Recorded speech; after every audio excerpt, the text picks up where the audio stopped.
Alors, Bezrat Hashem, on continue avec Parashat Chukat. Ici, dans le chapitre 20a, verset 1, Vayavohu bnei Israël, kol ha'eda midbar tzin, b'chodesh harishon. Et voilà que les enfants d'Israël, le peuple d'Israël, toute l'assemblée, arrive dans le désert de Tzin. Dans le désert, il y avait beaucoup de déserts. Ça veut dire qu'on parle du désert en général, mais il y a Sinaï, ils étaient à Sinaï. Il y a Midbar Tzin, il y a Midbar Kedmot, il y a plusieurs déserts dans le désert. Chacun, il a son nom, il porte son nom. En général, c'est des déserts. Mais il dit ici que la place où il se trouvait exactement, c'était le désert de Tzin. Et ils sont y arrivés, B'chodesh harishon, le premier du mois. Premier du mois, c'est le premier mois, c'est Nissan, la date de Nissan. Yeshev ha'am beKadesh, et ils sont installés dans la partie qui s'appelle Kadesh.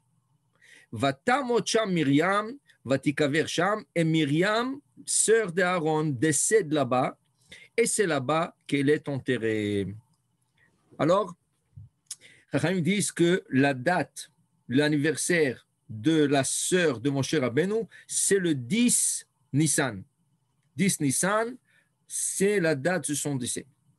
Elle est décédée à Kadesh, Vatamot Sham. Elle est décédée là-bas, Vatikaber Sham. C'est un peu bizarre de dire, elle est décédée là-bas, elle a été enterrée là-bas. Pourquoi dire ça? Elle est décédée là-bas, elle a été enterrée là-bas, c'est ça. Non, moi tu es enterré, là tu es décédé. Et peut-être la Torah veut nous dire qu'ils ne l'ont pas amené en Israël. Okay? Quand on va voir maintenant, bientôt, que tout ça, c'était à la fin de la 40e année. On va voir. Mais en vérité, Chachamim disent que la raison pourquoi c'est écrit Vatikaver Sham, il a été enterré là-bas. Enterré là-bas, ça veut dire enterré et oublié. Ça veut dire que Myriam a été oubliée. Ils ont oublié tout le bien qu'elle a fait pour le peuple d'Israël. Et qu'est-ce qu'elle a fait, Myriam? Oui.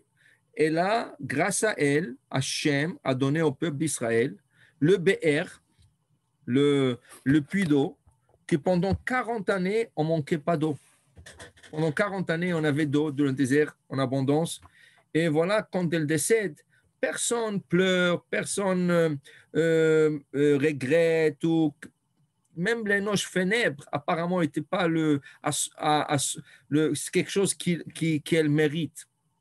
Donc, Vatamot Sham, elle est décédée là-bas, Vatikaver Sham, elle a été enterrée là-bas. Quand on dit enterrée, ça veut dire oublier. Rachid dit, Kol ha'eda, toute l'assemblée était là-bas. Eda Ashlema, l'assemblée complète, qui veut dire Shekvar metu mete midbar.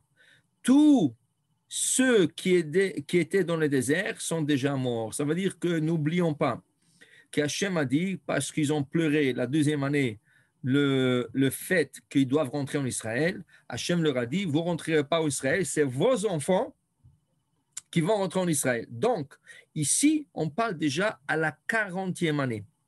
Ils sont juste à la veille de rentrer en Israël. C'est pour ça que Rachid dit, Eda Hashelema, c'est l'assemblée complète, Shekvar metu mete midbar. Tous ceux qui ont besoin de mourir dans le désert sont déjà décédés. Ve'elu, et ceux-là, Pershu lechaim, ils vont faire partie des vivants qui vont rentrer en Israël. Maintenant, Vatamot Sham Myriam, elle est décédée là-bas. La Gemara, Moed Katan, la page 28 nous dit, Lama nismecha mitat Myriam, les parashat Paradouma. Pourquoi le décès de Myriam, ce passage, il vient juste après le passage qui parlait de la vache rousse, Paradouma. L'Omar Lecha, la Gemara nous enseigne pour te dire, Ma korbanot mechaperim, ainsi comme les sacrifices expient les fautes, Af Mita tzadikim mechaperet. Ainsi, le décès des tzadikim, elle expie. Bon. Mais qu'est-ce qu'elle expie ici? Qu'est-ce qu'elle avait expié ici? Alors, j'ai vu dans le commentaire qui disent, la Gemara nous enseigne que depuis le décret qu'Hachem a fait que le peuple d'Israël ne rentre pas en Israël, chaque année, veille de Tisha B'Av, ils creusaient de tombes. Tout le peuple creusait de tombes. Et ils rentraient chacun dans le creux, dans le trou qu'ils ont creusé. Et ils passaient la nuit. Le lendemain, il y en a qui se levaient, il y en a qui ne se levaient pas. Pendant les 40 ans, chaque année, à Tisha B'Av, il y avait 21 000 morts. Ça veut dire que parmi les 600 000, il y avait 21 000 qui ne se sont pas levés. Jusqu'à la 40e année, comme ça, chaque année. Pourquoi Tisha B'Av? Parce que Tisha B'Av, c'est le jour où les explorateurs sont retournés et tout le monde a commencé à pleurer pourquoi ils doivent rentrer en Israël. Alors Hachem leur a dit, vous avez pleuré cette date sera pour vous une date pour pleurer. Alors voilà, dans le désert, c'était la date où il y avait 21 000 personnes qui quittaient le peuple chaque année pendant 40 ans. Après, cette date était la date où le premier temple a été détruit. Et cette date était la même date où le deuxième temple a été détruit. C'était la même date où la communauté juive a été expulsée de l'Espagne. C'était la date du Kristallnacht. Il y avait plein de choses qui sont passées à Tisha B'Av, la date où ils ont pleuré. Et Hachem dit, vous avez pleuré pour rien, je vous donnerai à chaque génération pourquoi pleurer. Alors maintenant, qu'est-ce qui arrive à la 40e année? Normalement, il y a le 21 000 derniers groupes qui doivent décéder. Mais quand Myriam décède, elle expie sur le peuple. Ça veut dire elle expie, donc le 21 000 qui étaient supposés de mourir ne sont pas morts. Alors maintenant, on comprend qu'est-ce qu'il dit l'Agmara. Lama nismecha mitat Myriam. Pourquoi le décès de Myriam a été juste apposé avec la paracha de Para Adouma, la vache rousse? Pour te dire, le malecha, ma korbanot mechaperim, comme le sacrifice expie les fautes d'Am Israël, ainsi le décès d'un tzaddik, d'une tzaddiket, comme elle, mechaperet, elle expie. Alors voilà qu'elle est décédée. Et comment elle est décédée? Vatamot sham Myriam, afhi benishika meta. Elle est décédée par le bisou divin. Okay? Qui veut dire quoi? Elle est rentrée dormir et ne s'est pas levée. Aucune souffrance, aucune maladie, rien du tout. Elle s'est couchée et ne s'est pas levée. Mais par contre, 21 000, oui, se sont levés. Normalement, tout le tzadikim, par exemple Aaron, Moshe, tout le tzadikim de la Torah, quand on dit qu'ils sont décédés, Yaakov Avinu, ils sont décédés par le baiser, le bisou divin, c'est écrit là-bas, Al-Pi Hashem. Moi, c'est Pi, la bouche. Al-Pi Hashem. Et pourquoi Hashem Myriam, qui est décédé par cette façon de bisou divin qui n'est pas mentionné dans la Torah, Al-Pi Hashem, Umipnema lo nemar ba Al-Pi, she'eno kavod shel ma'ala, parce que ce n'est pas du kavod pour Akadosh Baruch Hu, qui veut dire de dire Al-Pi Hashem, et on parle d'une femme. C'est pas respectueux de parler comme ça. Okay? Malgré que c'est Hashem qui prend la neshama de Myriam, tout est 100% cachère, mais c'est pas respectueux. Il y a des choses qu'on fait parce que c'est pas respectueux pour la personne. Même s'il n'y a rien du mal. Okay? Mais ce n'est pas du respect. Ce n'est pas du kavod. Okay? Imaginez-vous quelqu'un qui se met à prier et fait avec des shorts, de pantalons courts. Okay? Est-ce que c'est permis? Oui. Parce que sa nudité est couverte. Oui. Et il fait la prière. Mais est-ce que tu vas te présenter comme ça devant un roi? Non. Alors, ce n'est pas kavod. Alors, pourquoi tu ne le ferais pas? Tu ne le ferais pas parce que ce n'est pas respectueux envers Hachem. Ainsi, de dire dans la Torah que Myriam est décédée par un bisou divin, ce n'est pas kavod. Ce n'est pas quelque chose qu'on doit dire. Donc, il faut des fois penser, même les choses permises, il faut voir si elles sont respectueuses. Si ce n'est pas respectueux, donc ils vont mieux éviter ou ne pas écrire ou ne pas faire. Mais maintenant, puisque comme on a expliqué, Myriam est décédée, mais personne a pleuré comme il faut pour elle. Il fallait qu'il fasse des éloges funèbres, il fallait qu'il fasse la shiva comme il faut et tout ça. Et ça n'a pas été fait. Tout de suite, qu'est-ce qu'on voit? Velo aya maim laeda. Du coup, il manquait de l'eau. Il n'y avait plus de l'eau pour l'assemblée. Vaïkalu al Moshe et Aaron. Ils se sont rassemblés contre Moshe et Aaron. Et pourquoi il n'y avait pas d'eau? Simple. C'est grâce à Myriam, oui, c'est grâce à Myriam qu'on avait l'eau pendant toutes les années. Okay? Pendant toutes ces années, on avait de l'eau grâce à elle. Maintenant qu'elle est décédée, et personne ne prend ça au sérieux, personne pleure pour elle, personne regrette pour elle. Alors Hachem dit, vous ne méritez pas son cadeau. Dans ce cas, Hachem a repris le BR, il a repris le puits de Myriam. Et là, qu'est-ce qui arrive? Ils sont tous ramassés contre Moshe et Aaron. Vayarev ha'am im Moshe. Et ils se sont mis à se disputer. Vayarev rive, dispute. Ils se sont mis à se disputer avec Moshe. Vayomru les morts. Et ils lui disent, Velu gavanu bigva achenu lifnei Hashem. Lugavanu alvai shegavanu. Ils ont dit qu'on aurait dû mourir. Ça aurait été mieux de mourir quand nos frères sont décédés. Okay? Mais les autres frères, comment ils sont décédés? Il y en a qui sont décédés par le feu. Korach est décédé parce qu'il a été englouti dans la terre.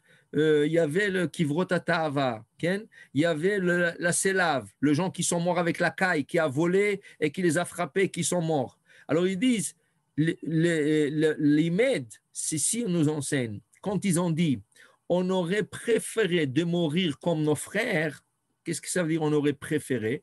Ça nous enseigne, dit Rashi, l'imed, shemitat sama meguna mimena. La pire de mort, c'est la mort en soif.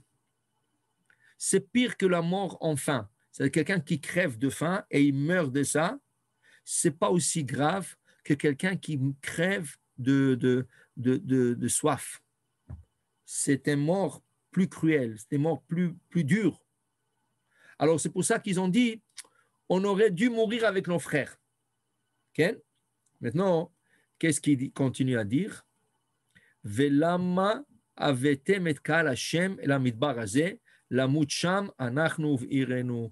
Pourquoi vous nous avez emmenés ici, de mourir ici dans ce désert, nous et nos troupeaux? Il n'y a pas de l'eau, ni pour les hommes, ni pour les animaux. Alors tous ils vont mourir. Alors pourquoi vous avez emmené ici? Velama eilitunu mitzrayim. Et pourquoi vous en avez sorti de l'Égypte, la viotano et la makom ara azé, de nous emmener à ce mauvais endroit? L'homme est comme zera, c'est pas un endroit qu'on peut planter, semer. Utena, il n'y a pas ici de figues. Vegefen, il n'y a pas ici de raisins. Verimon, il n'y a pas ici de grenades. Est-ce que ces trois fruits sont familiers pour vous? Oui. C'est les trois fruits qui ont emmené le Meragelim, les explorateurs. Qu'est-ce qu'ils ont emmené? Une grappe de raisin, ils ont emmené une figue et ils ont emmené une grenade. Et ils disent, ici, dans cet endroit, il n'y a ni de grains qu'on peut planter, ni de figues, ni de raisins, ni de rimonim, ni de grenades. Umaim, Aïn lishtot, il n'y a même pas de l'eau à boire. Oublie d'irriguer des arbres et d'abreuver des troupeaux. Il n'y a même pas à boire pour l'homme. Vayavo Moshe et Aaron, mipnei ha'ka'al el petach ohel moed, vayiplu al penehem, vayira kivod Adonai elehem. Et Moshe et Aaron, qu'est-ce qu'ils font? Quand toute l'assemblée se ramasse sur eux, alors vite ils rentrent dans la tente d'assignation, là où Hachem il parle à Moshe. Vayiplu al penehem, ils se mettent par terre, et là Hachem se paraît. Vayera kevod Hashem aleim, Hashem s'est apparu à Moshe et Aaron. Vaydaber Adonai Moshe les morts. Et Hachem dit à Moshe en disant, Kach et amate, prends le bâton, ve'ak el et aeda, et ramasse l'assemblée, okay? Réunis l'assemblée. Ata ve'Aaron, achicha, toi et Aaron ton frère, ve'dibartem el asela, et vous allez parler au rocher. les Enehem devant eux, qui le voient, Venatan Memav, et il va donner ses eaux. Et tu vas faire sortir de l'eau de ce rocher, et tu abreuveras l'assemblée et leur troupeau. Okay? Ici, il y a beaucoup de détails il faut analyser. Hachem dit à Moshe, Kachetamate, prends le bâton. Quel bâton? Okay? Il y a 3 possibilités de bâton ici. 3 bâtons. Le bâton de Moshe. Quel est le bâton de Moshe? Okay? Le bâton de Moshe, c'est le bâton avec lequel il a fait les 10 plaies. C'est le même bâton qu'il a ouvert la mer Rouge. Okay? Et ce bâton, okay, qui était toujours avec Moshe, alors ça c'est une possibilité. Deuxième possibilité, c'est le bâton de Aaron. Prends le bâton de Aaron. Okay? Mais cette deuxième possibilité renferme en elle la troisième possibilité. Qui veut dire, en vérité, c'est 2, c'est pas 3. Ça veut dire quoi? Ça veut dire que la semaine dernière, dans Parashat Korach, okay, qu'est-ce qui est arrivé au bâton d'Aaron? Après que Korach s'est disputé avec Moshe et Aaron, et Korach s'est englouti dans la terre, les 250 hommes se sont fait brûler. Okay? Et il y avait une plainte que la prêtrise, pour qui c'est qui va être le grand prêtre ou pas, qu'est-ce qu'Hachem dit? Je ne veux plus entendre cette plainte. Donc, il dit à Moshe, prends le bâton d'Aaron, ramasse-moi 12 bâtons. Prends-moi le bâton de 12 tribus, et incluant le bâton de la tribu de Lévi, qui est le bâton d'Aaron, ça va être le bâton d'Aaron, et tu poseras ces 12 bâtons à côté de l'arche sainte, et tu viens le lendemain. Le bâton qui va fleurir, qui va donner des bourgeons, de fleurs, de fruits, oui. Alors, c'est le bâton que j'ai choisi, c'est la tribu que j'ai choisie pour être le grand prêtre. Qu'est-ce qui est arrivé le lendemain? Moshe il rentre et qu'est-ce qu'il trouve? Que le bâton d'Aaron, qui était au milieu de tout le bâton, comme dit Rachid là-bas, c'est lui qui a fleuri. Qu'est-ce qu'il dit Hachem à Moshe? Retourne tout le bâton aux autres princes, sauf le bâton d'Aaron, tu le laisses ici à côté de l'arche sainte. Et ceci va être un signe pour tout le monde, à savoir que la seule tribu où on peut avoir de Kohanim, où le grand prêtre va être nommé, c'est de la tribu de Lévi, donc c'est Aaron et ses enfants. Quand Hachem dit Kacheta Mate, prends le bâton, quel bâton? Est-ce que c'est le bâton d'Aaron qui a fleuri? Ou c'est le bâton de Moshe qui a fait le prodige dans le désert ou en Égypte? Alors ça, c'est pas clair. C'est pas clair ici. OK. Après, il dit à Moshe, Vedi Bartem et la Sela, vous allez parler au rocher. OK. Maintenant, ici, il faut analyser. Dans Parashat Beshalach, il y a le même épisode, exactement. Exactement. Ils sont sortis de l'Égypte, ils sont rentrés dans le désert, il n'y avait plus d'eau. Hachem dit, voilà, tu vois le Sela, tu vois le rocher là-bas, ça c'est un puits, ce n'est pas un rocher, c'est un puits. Prends ton bâton et frappe le rocher et il va donner de l'eau. Qu'est-ce qu'il fait Moshe? Il prend le bâton, il frappe le rocher, il y a de l'eau qui commence à couler, et au Hachem, tout le monde sont désoiffé, tout le monde sont abreuvé. OK. La même chose se répète ici. Mais ici, il y a une petite nuance. Hachem lui dit, Kachetamate, il lui dit là-bas, Kachetamate. Là-bas, il lui dit, Vi kita et asela, frappe le rocher. Ici, il lui dit, Vedibarte melasela, vous allez parler au rocher. Devant eux, devant l'assemblée. Venatan memav, et le rocher va donner ses eaux. Et tu feras sortir de l'eau, minasela, de ce rocher. Vishkita et tu vas donner à boire à l'assemblée et Béiram et à leurs animaux. Donc, ici, Hachem lui dit, prends le bâton. Mais pourquoi prendre le bâton? S'il s'agit de parler au rocher, pourquoi Hachem lui dit Kach et Amate? Ok? On garde cette question et on passe au suivant et on revient. Vaikach Moshe et Amate melifne Hachem kasher tzivao. Là, une seconde, qu'est-ce qui se passe ici? Et Moshe prend le bâton devant Hachem. Pourquoi c'est écrit devant Hachem?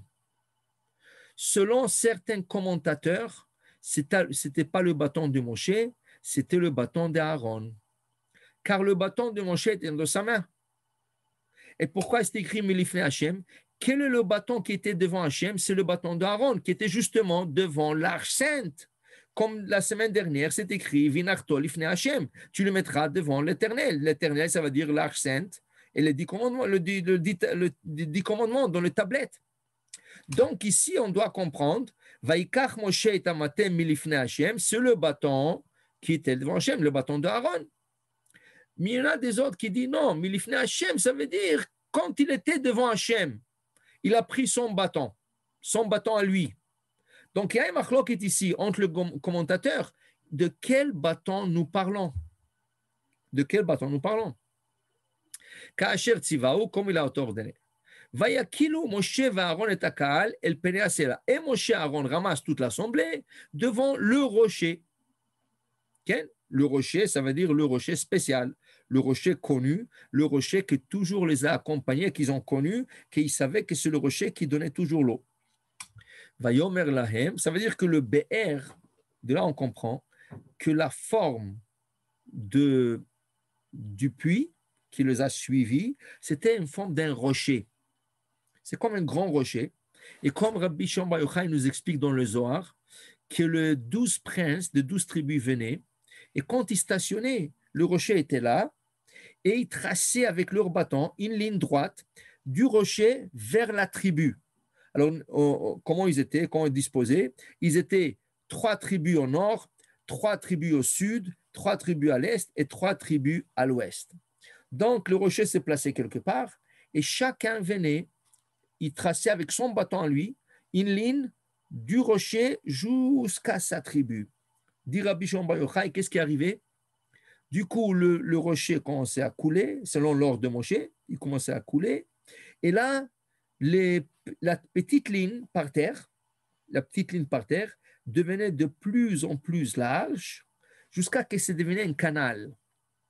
Et là, l'eau jaillissait du rocher, elle remplissait le canal et c'est devenu comme un petit ruisseau.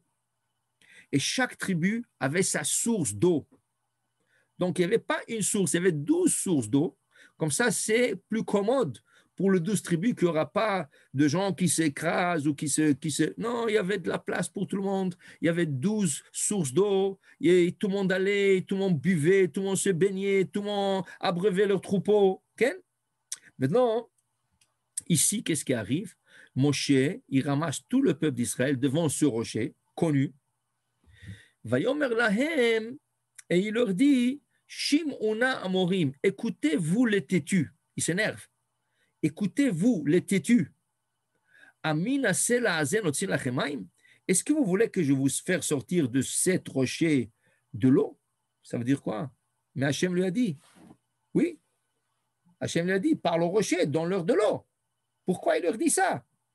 Pourquoi il leur dit des têtus? Hachem lui a dit, et pourquoi tu leur as ramassé? Tu viens de le ramasser, tu leur as dit, venez, je vais vous donner de l'eau. Mais maintenant, tu t'énerves contre eux. Qu'est-ce qui se passe? Rashi, obligé de lire Rashi. Dit Rashi, Amina sela zenotzi, est-ce que de ce rocher, on va sortir de l'eau? Regardez qu'est-ce qu'il dit Rashi. Les filles shelo ayu makirim oto. C'était pas le rocher qu'ils connaissaient. Du coup, ce rocher qui est devant eux, ce n'est pas le même rocher qui les a accompagnés 40 ans. La forme était différente. Le Ayuma Kirimo te dit, mais ce n'est pas ça. Ce n'est pas ça qui donnait de l'eau pendant 40 ans. Pourquoi? Les filles Sha'alach Sela Veyashav lo ben Aselaim. Le rocher est parti et il s'est mis parmi des autres rochers. Ce rocher qui les a accompagnés toujours s'est mélangé avec des autres rochers dans le désert. Donc, ils n'arrivaient pas à le trouver. Ils n'arrivaient pas à le situer. Ça, c'est après le décès de Myriam, après que le Be'er a disparu. Vayu Israël omrim lahem. Donc, le peuple d'Israël disait à Moshe et Aaron, il disait à Moshe et Aaron, dites-nous, ok? Malachem, mais ezesela tutsi ulanumaim. Qu'est-ce que ça vous regarde à vous, Moshe et Aaron? De quel rocher va couler l'eau? Vous avez un rocher ici, frappez-le, parle-le, qui donne de l'eau. Mais quelle est la différence pour vous? Un rocher, c'est un rocher, ce n'est pas une différence parce que c'est un miracle. De toute manière, c'est un miracle. Alors, quelle est la différence pour vous de parler à ce nouveau rocher? Oui, ce n'est pas le même, on est d'accord. Ce n'est pas le même rocher qui nous a accompagnés 40 ans. Mais quelle est la différence pour vous de parler à ce rocher ou le frapper et nous donner de l'eau? Alors Moshe, il dit, les kachamar lahem. C'est pour ça que Moshe s'énerve avec eux. Hamorim, sarvanim, vous êtes des têtus. Okay? Ça, c'est la shon arami, c'est en grec. Shotim, de sceau. Morim et moreem. Vous êtes en train d'enseigner à vos enseignants. Quand vous voulez montrer à vos enseignants quoi dire, quoi faire, vous allez me dire à moi quoi faire, dit Moshe. Est-ce que de ce rocher qu'on n'a pas eu l'ordre de vous donner de l'eau, vous voulez que je vous donne de l'eau? Donc, qu'est-ce qui arrive ici? Qu'est-ce qui arrive ici? Le peuple se plaint, il n'y a pas d'eau. Le rocher, qui est le BR de Myriam, le puits de Myriam, disparaît après le décès de Myriam. Pourquoi? Parce qu'il y avait un manque de respect envers Myriam Anévia. Le peuple se ramasse contre Moshe et Aaron, ils commencent à disputer avec eux. Moshe et Aaron rentrent dans la tente d'assignation. Hachem dit, oui Moshe, pas de problème, prends le bâton et tu vas parler au rocher qui donne de l'eau. Alors Moshe et Aaron sortent, ils ramassent toute l'assemblée devant le rocher, mais là ils remarquent que ce n'est pas le rocher qu'ils avaient l'habitude de voir. Et le peuple il dit, mais qu'est-ce que ça vous regarde? Rien que parler à ce rocher qui nous donne de l'eau. Et Moshe s'énerve, quoi? Vous êtes des têtus, vous pensez que vous allez me dire quoi faire, vous allez m'enseigner quelque chose qu'Akadosh Baruch Hu m'a pas dit. Hachem m'a dit le rocher, c'est le rocher qu'on avait l'habitude de voir 40 ans, c'est pas ce rocher-là, donc je ne peux pas vous donner de l'eau, alors qu'à quoi vous mêlez? Il s'est énervé contre eux. Il y avait tout un balagan. Alors qu'est-ce qui arrive entre-temps? Vayare Moshe et Yado, Moshe lève sa main, Vayach et Asela bemateu pa'amaim. Et là, il frappe le rocher 1, 2. Pourquoi 2? Une fois, paf. Pourquoi 2? La première fois, dans Parashat Beshalach, quand il a frappé le rocher, il a donné un petit coup et ça a commencé à couler de l'eau. Pourquoi ici il a donné 2? Pourquoi la Torah précise? Il a donné 2 coups.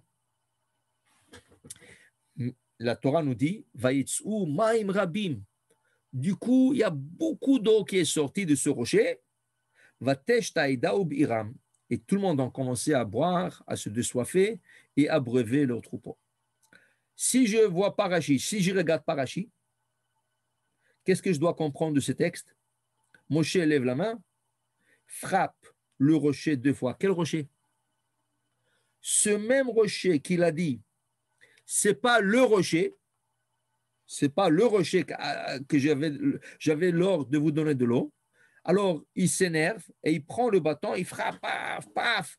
Et du coup, l'eau coule. Alors, ce n'est pas le même rocher. Une seconde. Pas Amaïm, il a frappé le rocher 2 fois. Pourquoi 2 fois d'abord, dit Rachid? Pourquoi 2 fois? Les fiches Barishona, quand il a frappé une seule fois, un petit coup, comme il avait l'habitude, comme il a fait déjà une fois, il a frappé un coup. L'eau otsi et la tipine. Qu'est-ce qui a coulé du rocher? Des gouttes. Il voyait le rocher commencer à goûter. Mais qui c'est qui peut s'abreuver? Tu as 3 millions de personnes à désoiffer avec des gouttes, ça ne donne rien du tout. Et pourquoi ça a donné des gouttes? Les fiches l'otziva makom lehakoto. Car Hachem leur a pas dit à Moshe de le frapper au rocher. Elle avait dit Bartem el Asela. Hachem, il leur a dit de parler au rocher. Et là, ils ont frappé le rocher. Donc, le rocher ne fait pas la volonté d'Hachem, qui est de donner de l'eau. car Moshe n'a pas fait exactement comme Hachem a demandé. Donc le rocher, il dit, je ne peux pas vous donner de l'eau, parce qu'Hachem ne vous a pas dit de me frapper, de me parler. Vehema. Et qu'est-ce qui est arrivé? Qu'est-ce qui est arrivé? Vehema dibru el sela acher velo hotzi. Quoi? Tu veux me dire que Moshe n'a pas parlé? Oui, il a parlé. Mais seulement, il a parlé à un autre rocher. À un autre rocher. Ça veut dire le rocher que Moshe a dit. Mais ce n'est pas le rocher, ça. Et qu'est-ce qu'ils ont dit? Mais que ça te regarde? Donne-nous de l'eau, par lui, peut-être il va donner de l'eau. Ah, c'est un miracle. Alors, qu'est-ce qu'il fait Moshe? Il parle. Alors, s'il te plaît, le rocher, monsieur le rocher, donne de l'eau. Et le rocher n'a rien donné. Et là, eux, ils disent, allez, allez, vas-y, vas-y, vas-y. Alors, qu'est-ce qu'il fait Moshe? Il prend son bâton, il donne un coup. Et là, le rocher commence à donner des petites gouttes. Okay? Parce que ce n'est pas le rocher. Et là, Moshe s'énerve, bam, un deuxième coup.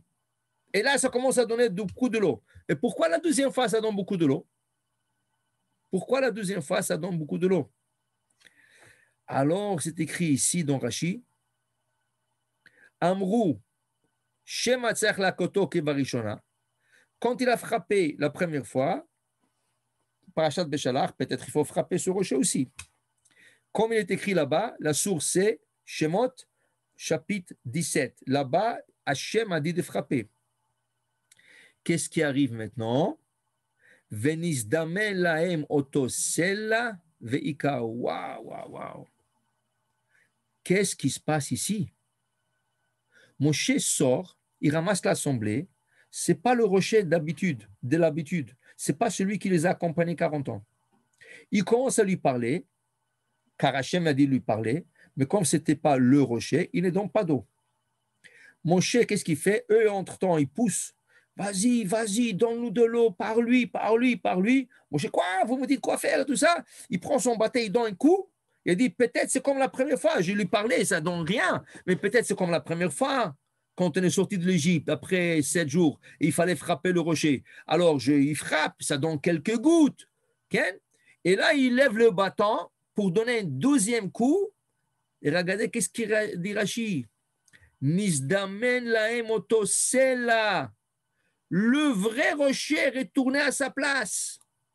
Le rocher qui a disparu, qu'on appelle le BR de Myriam, qu'on appelle le puits de Myriam, retourne à sa place. L'autre, il sort. Et Moshe, entre-temps qu'il descend le bâton pour le frapper, pour deuxième fois, c'est pas deuxième, c'est première pour cette rocher. Mais comme c'est le vrai rocher, qu'est-ce qu'Hachem a dit qu'il faut faire? Il faut lui parler. Qu'est-ce qui est arrivé maintenant? Moshe l'a frappé. Mais comme c'est le Sela, comme c'est le rocher qui avait l'habitude, quand on lui parle, on lui frappe parce que la première fois il était frappé, voilà qu'il commence à donner et à jaillir de l'eau. Alors maintenant, on a toute une image différente de l'histoire de Moshe frapper le rocher. Nous, quand on étudie ça, ou quand tu demandes à n'importe quel enfant à l'école, qu'est-ce qu'il va te dire? Pourquoi Moshe n'est pas rentré en Israël? Il va te dire, ah, parce qu'il a frappé le rocher. Est-ce que c'est ça qu'on lit ici? Pas du tout. Pas du tout. D'abord, on parle d'un deuxième rocher qui n'existait pas avant. Quand Moshe il sort, il dit, mais ce n'est pas le rocher. Alors, il lui a parlé quand même, et ça n'a rien donné. Il est poussé par le peuple. Vas-y, vas-y, vas-y, vas-y, parle-lui. Et Moshe dit, ah, mais peut-être il faut le frapper, comme j'ai frappé la première fois. Alors, il frappe une fois, et ça ne donne rien, ça donne des gouttes. Alors, eux, ils continuent à bobiner. Ah, vas-y, vas-y, vas-y, vas-y. Il me dit, quoi? Vous me dites quoi faire? Il veut frapper une deuxième fois. Switch. In échange. Le rocher qui était devant eux, qui n'était pas le vrai rocher, disparaît. Et le vrai rocher retourne à sa place. Là, quand le baston est déjà en route de frapper, quand il frappe le vrai rocher. Mais qu'est-ce qu'Hachem lui a dit? Vous allez parler vedibartem elasela. Donc, C'est qu'on apprend toujours à l'école, à la maternelle, à l'école et tout ça, que Moshe, au lieu de frapper, au lieu de parler, il a frappé. C'est vrai. C'est vrai. Okay? Mais toute l'histoire qui est arrivée entre-temps, il y avait toute une scène qui y avait entre-temps. C'est pas rien qu'il a désobéi à Hachem, chas v'shalom. C'est pas ça du tout. Okay? Parce qu'ici, il y avait une matière à penser. Je retourne en arrière. Hachem, qu'est-ce qu'il lui dit? Kachetamate, c'est pas clair quel bâton. Va quel taïda et ramasse l'assemblée, vedibarte melasela. Alors pourquoi kachetamate? Pourquoi Hachem lui dit prends le bâton? Il a qu'à lui dire parle au rocher, pas prends le bâton, ça n'a rien à voir le bâton. Ouais. Et là, Moshe, il prend le bâton. Quel bâton il prend? On ne sait pas. Milifne Hachem, selon certains, c'est le bâton d'Aaron. Selon autres, c'est le bâton de Moshe qui lui était en face d'Hachem. Kachet Tzivaou, okay? Et là, il le ramasse devant le Sela. Ce n'est pas le Sela. Okay? Et là, Rabotai, il y a comme 50 commentaires et plus peut-être plus. Pourquoi Moshe a été puni de ne pas rentrer en Israël? Est-ce qu'à cause qu'il a parlé et frappé au lieu de parler? Okay? On ne sait pas. Il y en a qui disent oui. Est-ce que c'est à cause des autres raisons? Je vous dis, il y a 50 plus peut-être. Okay? Quelles peuvent être des autres raisons? Le Rambam, le Maïmonide, il explique la raison pour lui, la raison pourquoi Moshe ne rentre pas en Israël, parce que Moshe s'énerve. Quand il leur dit, écoutez les têtus, vous allez me dire quoi faire? C'est vous allez me dire, moi, Hachem m'a dit de parler, vous me dites de frapper, vous me dites de parler à ce rocher, mais ce n'est pas le rocher qui Hachem m'a dit de parler, tout ça. Il dit un dirigeant comme Moshe n'a pas le droit de montrer en public qu'il s'énerve. Parce que ça donne des exemples aux autres. Donc, ils peuvent dire toujours, ah, moi j'ai vu, même Moshe Rabbeinu, quand on l'a énervé, il s'est énervé. Dit le Maïmonide, Moshe doit donner l'exemple parfait à 100% au peuple.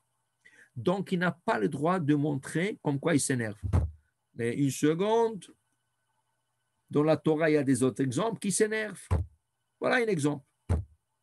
Si on va 2-3 semaines plus tard, ou 4 semaines plus tard, Matot, il y a le Bnei Gad et Bnei Reuven qui vient, les enfants de Gad et les enfants de Reuven qui viennent, et ils disent, Moshe Rabbeinu, s'il vous plaît, on ne veut pas traverser le Jourdain, on préfère de rester ici, dans le désert, dans la région de Og, Sichon et Og, et prendre comme héritage cette côté de la Jordanie, le côté est de la Jordanie, et pas traverser de l'autre côté, à l'ouest, vers Israël.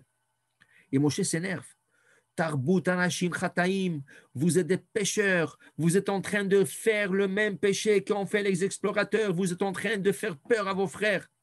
Et là-bas, Moshe n'est pas puni. Là-bas, Moshe n'est pas puni. Pourquoi? Parce qu'il avait raison. Il avait tout à fait raison de s'énerver. Comment ils ne veulent pas rentrer en Israël? Alors, le 40 ans, de quoi? Ken? Et ici, pourquoi il est puni? Qu'est-ce qu'il a mérité ici d'être puni? Parce qu'ici, Ken, Hachem lui a dit, lui a donné un ordre. Tu vas parler au rocher. Ken? Maintenant, eux, ils poussent. Ils disent, non, parle, vas-y. Et ils disent, c'est pas ça, écoutez, c'est pas ça, c'est pas. Et il dit, vas-y. Et ils s'énervent. Quoi, vous allez me dire quoi faire? Hein? Moshe, tu n'as pas le droit de t'énerver. Oui, ils énervent. Il y a des gens qui sont spéciaux. Ils savent exactement, on dirait qu'ils vont des écoles spéciales, comment énerver des autres. Il y en a qui font, et ils font ça avec douceur. Ils font ça avec un petit sourire. Ils savent comment te faire sortir de toi. Et ici, on parle déjà à la fin de 40e année. Et comment ils sont arrivés à énerver Moshe Rabbeinu. Moshe qui était toujours l'avocat d'Israël, Moshe qui était toujours là protéger Israël, du coup, comme si Chas v'Shalom, Chas v'Chalila, il perd le contrôle. Dit le Maïmonide. Donc, ce n'est pas à son auteur. Et c'est ça la raison pourquoi il a été puni de ne pas rentrer en Israël. Okay? Il y en a qui disent une autre raison. Tout ça, toute cette histoire, c'est rien qu'une siba, une cause. Ça veut dire que c'est une histoire qui arrive à la 40e année, mais en vérité, le décret de ne pas rentrer en Israël, il a existé déjà 40 ans. Regardez le dernier Rashi de Parashat Shemot. Le dernier Rashi de Parashat Shemot. Qu'est-ce qu'il dit Rashi? Moshe va au pharaon, chez le pharaon, il lui parle, écoutez, Hachem a envoyé, il faut Shalach et Ami, envoie mon peuple. Okay? Le pharaon il dit, ah oui, pas du tout. Pas seulement je n'envoyerai pas, je ferai le travail encore plus dur. Je donnerai plus de briques. C'est eux qui vont ramasser la paille, préparer les briques, qui vont construire. Et s'ils ne fourmillent pas la même quantité de briques, je vais le frapper. Okay? Moshe, qu'est-ce qu'il fait? Il a tellement mal pour le peuple d'Israël, il va chez Hachem. Ouais, Hachem, pourquoi tu m'as envoyé? Tu as fait mal à ce peuple. Mais qu'est-ce que tu voulais de moi? Je te dis, 7 jours, ça fait 7 jours qu'on a argumenté. Je te dis que je ne voulais pas aller. Tu m'as forcé d'aller. Hachem dit, oh, comment tu me parles? Je suis Hachem. Et comment tu penses comme ça? Est-ce que tu penses vraiment qu'il est capable de faire quelque chose? C'est moi qui dirige. Qu'est-ce que tu as peur de lui? Et tu me parles comme ça? Alors, tu sais quoi?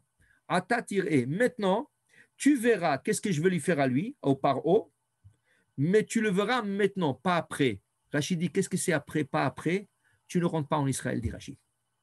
Déjà, la première fois où il est venu en Égypte, il y avait un décret sur Moshe Rabbeinu qui ne rentre pas en Israël. Mais personne ne le sait. Personne ne le sait. Okay? Et Hachem lui a dit, maintenant tu verras. Mais il ne lui a pas donné exactement le détail. Et voilà que Moshe, il dirige le peuple d'Israël. Ils ont été punis, eux, ils étaient punis 40 ans. Il est resté 40 ans de plus. Shlach lecha, envoie pour toi des espions, car ça ne va pas réussir. Et le bienfait de ça serait pour toi, Moshe. Parce que normalement, si tu ne rentres pas en Israël, il y a déjà un décret en Égypte. Il ne rentre pas en Israël. Mais maintenant, il ne sait pas encore. Alors il dit, tu sais, si tu vas envoyer des espions, ça va être bien pour toi. Ce n'est pas pour eux, mais pour toi. Pourquoi? Parce que maintenant qu'il va être décrété 40 ans de tour, ils vont tourner dans le désert, Moshe va gagner 40 ans de vie. Et voilà, la 40e arrive, la 40e année, voilà comme on vient de lire, elle arrive. Et qu'est-ce qui arrive maintenant? Qu'est-ce qui arrive maintenant? Il faut trouver une raison pour montrer au peuple pourquoi Moshe ne rentre pas en Israël. Eux, ils ne savent pas qu'est-ce que Moshe a parlé à Hachem. C'était entre Moshe et Hachem. Et Hachem a déjà décrété que Moshe ne rentre pas en Israël. Mais comment tu fais ça devant le peuple? Il faut trouver une raison. Quelle était la raison? Voilà, le BR, il disparaît. Il disparaît. Après le BR, le puits, Moshe, il frappe une première fois le rocher, le faux rocher, si vous voulez, celui qui n'était pas censé. Il frappe, il y a des petites gouttes. Il veut frapper une deuxième fois et il s'énerve. Et qu'est-ce qui arrive maintenant? Le vrai retourne à sa place. Ken? L'autre, il disparaît. Et Moshe, il frappe le vrai dont il avait à parler et pas frapper. Ah, qu'est-ce que je te dis, Moshe? Qu'est-ce que je te dis de faire? Je te dis de parler. Tu l'as frappé, tu ne rentres pas au Israël. Mais est-ce que c'est maintenant? Non, ça fait déjà 40 ans. Seulement, c'était une raison d'amener devant le peuple, devant toute l'assemblée. Voilà pourquoi Moshe ne rentre pas. Okay? Parce qu'il a frappé. Alors dites-moi, pourquoi Aaron ne rentre pas? Pourquoi Aaron ne rentre pas? Aaron, il n'a pas frappé le rocher. Aaron n'a pas mal parlé. Okay? Il n'a pas mal parlé à Hachem. Pourquoi il ne rentre pas? Okay? Mais est Hachem. Pourquoi Myriam ne rentre pas? Elle n'a rien fait, Myriam. Tu peux me dire, selon certains commentateurs, tu peux dire, tu sais pourquoi Aaron ne rentre pas? Parce qu'il était juste à côté de Moshe. Il fallait qu'il arrête. Quand Moshe a levé le bâton, il fallait dire, ah, Moshe, mon frère, mon petit frère, il ne faut pas que tu frappes. Hachem ne nous a pas dit ça. Hachem nous a dit, Moshe parle. Et puisqu'il n'a pas intervenu, c'est comme s'il s'est associé à Moshe. Alors tu peux dire ça d'Aaron et Myriam, qui n'était même pas à côté d'eux. Pourquoi elle ne rentre pas en Israël? Qu'est-ce qu'elle a fait, elle? Okay? Alors, tout ça, c'est des sibot met Hachem. Ça vient d'Hachem. OK? Alors maintenant, Hachem va leur dire, OK? Vayomer Adonai el Moshe vel Aaron, Ya'an lo e'emantem bilagdisheni le'ene bene Israël, parce que vous n'avez pas fait, vous n'avez pas sanctifié mon nom devant le peuple d'Israël, la reine l'otaviu takal azeh et la haaretz achatet. Ça, c'est la raison pourquoi vous ne rentrerez pas en Israël. Mais on a dit, ce n'est pas la raison. C'est la siba. Okay? Alors, on appelle ça, le Rav Chaim Brisk, il appelle ça le mesovev. Il y a siba, il y a mesovev. Donc, il y a un décret, et maintenant, il faut tourner les choses pour que ce décret arrive. Alors, c'est le mesovev. Le mesovev, la raison, comment ça va tourner? Parce qu'ils ont frappé au lieu de parler. Mais la siba, la vraie raison, c'est parce que Moshe, il s'est mal adressé à Hachem pour la première fois quand il est parti en Égypte et le paro est devenu plus dur. Et qu'est-ce que la Torah dit? Ya'an lo e'eman tembi. C'était un manque de croyance en moi. Dit Rashi, Gila akatuv. Le verset nous dévoile, Shiloulé chetze bilvad. Si ce n'est pas à cause de cette seule faute qu'ils avaient les deux, Moshe et Aaron, Ayu nichnasim la'aretz. Ils seraient rentrés en Israël. כן? כדי שלא יאמרו עליהם כעוון שאר המדבר שנגזר עליהם שלא יכנסו לארץ, כך היה עוון משה ואהרון. Pour qu'on ne dise pas, ah, tu sais pourquoi Moshe et Aaron sont décédés dans le désert? Parce qu'ils ont fauté dans le Meraglim, dans les explorateurs, comme les restes. Non. Donc la Torah, elle vient, il écrit Lo et emantem bino. C'est pas à cause des explorateurs qui ne rentrent pas en Israël. C'est pas à cause qu'ils doivent décéder comme les autres. C'est à cause qu'ils ont frappé et pas parlé. Alors, il dit ici, l'Akdisheni, vous aurez dû me sanctifier. Pourquoi? C'est là, si vous avez parlé au rocher, et il aurait sorti c'est eau. Je me serais sanctifié devant le peuple en disant quoi? Et l'assemblée aurait dit, Ma c'est comme ce rocher, Sheno Medaber, qui ne parle pas, Veno Shomea, qui n'entend pas, Veno Tzech le Parnassa, il n'a pas besoin de la Parnassa, que demander à Hachem, donne-moi de la Parnassa.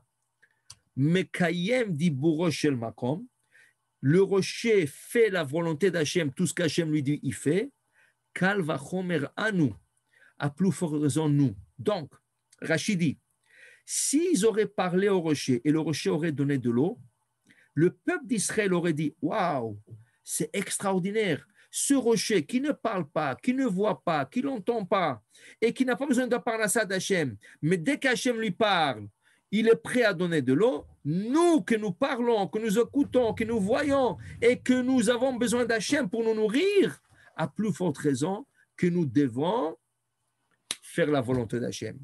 Cette manque qu'il y a maintenant, que le peuple n'a pas vu cette sanctification publique, à cause de ça, Moshe et Aaron, vous ne rentrez pas en Israël. Okay? Vaikdash bam, shemetu Moshe et Aaron al yadam, à cause de ça, Moshe et Aaron décèdent dans le désert, Shakosh Baruch Hu sedin bimkudashav, et quand Akash Baruch Hu est strict avec le gens le plus proche de lui, ou Yaroui, il y a de la crainte qui s'ajoute vers les autres, ou mitkadesh la beriot, et la sanctification se fait. Alors maintenant, la sanctification se fera comment? Au lieu de parler que ça aurait sanctifié, qui n'a pas été fait, Hachem dit, vous savez comment je vais me sanctifier? On vous punir, quand je vais vous punir, les autres vont avoir peur. Ils disent, waouh! Moshe et Aaron, les grands tzadikim, qu'ils n'avaient aucune faute. Rien que parce qu'ils n'ont pas parlé, ils ont frappé, Hachem leur a puni. Waouh, combien il faut craindre Hachem. Et ça, c'est la sanctification devant tout le monde. Donc, pour vous dire, voilà, ce soir, on a eu 3 explications parmi 50, et plus peut-être. Pourquoi Moshe et Aaron ont été punis? Est-ce que ce n'est pas à cause qu'ils n'ont pas parlé? Est-ce que c'était rien qu'une raison pour emmener le décret qui a été décrété il y a 40 ans? Est-ce que c'est à cause que Moshe s'est énervé? Pas parce qu'il a parlé, qu'il s'est énervé. Hein? Et il y a encore 47. Mais le reste, je vous laisse à vous, Bezrat Hashem, pour faire vos devoirs, l'Ichvot Shabbat. Baruch Adonai Le'olam. Amen ve Amen.